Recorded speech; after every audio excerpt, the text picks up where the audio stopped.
Orang mengenal istilah gantung raket, gantung sepatu, itu adalah istilah-istilah yang menggambarkan harus istirahat dari kegiatan tertentu. Misalnya setelah sekian lama ikut di dalam kompetisi sepak bola atau bulu tangkis, kemudian istirahat dari kompetisi yang akan datang. Ada kisah yang berkaitan dengan istirahat ini. Dulu ketika belum ada pembatasan jumlah penumpang dalam kereta, banyak penumpang yang harus berdiri dalam jarak yang lama. Saya pernah menyaksikan seseorang yang harus berdiri naik kereta ekonomi dari Surabaya sampai Solo lebih dari 6 jam.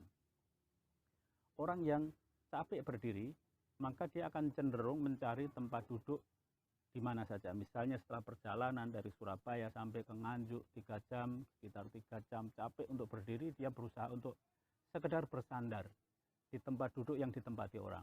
Atau mungkin menuju ke ruang antar gerbong untuk duduk di situ, sekedar duduk di lantai atau di mana saja di atas tumpukan barang dan sebagainya. Tetapi kita juga melihat fenomena ada orang yang sejak awal dapat tempat duduk.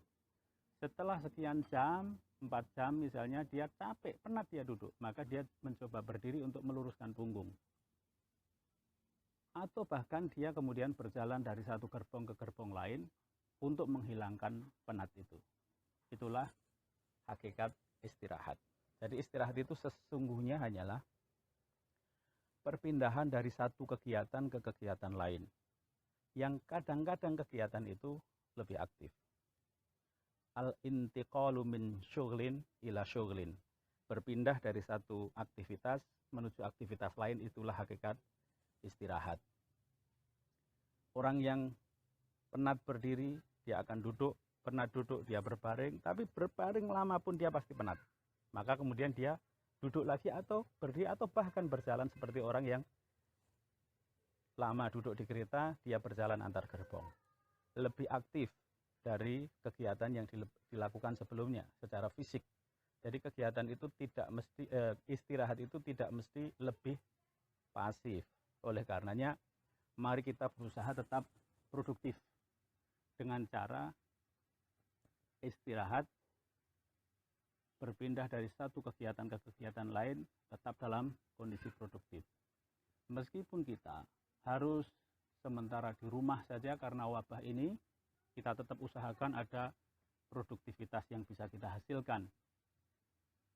Kalau kita capek kegiatan fisik, kita alihkan pada kegiatan zikir misalnya. Ketika sudah lama zikir, kemudian kita berpindah pada kegiatan berpikir.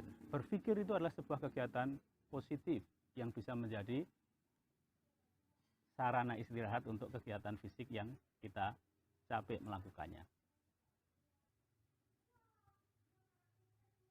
Wa quli malu fasayarallahu amalakum. Dan katakanlah, beramalah, berkegiatanlah, berproduksilah, dan Allah akan melihat amalmu. Allah akan melihat kegiatanmu. Allah akan melihat aktivitasmu. Semua aktivitas kebaikan kita pasti dilihat oleh Allah dan pasti akan mendapatkan balasan kebaikan. Sebagian ulama salaf mengatakan min thawabil hasanati al hasanatu ba'da wa min jazai sayyiati as-sayyiatu ba'da. Di antara balasan dari Allah untuk orang yang berbuat baik itu adalah kesempatan atau kemampuan berbuat baik setelahnya.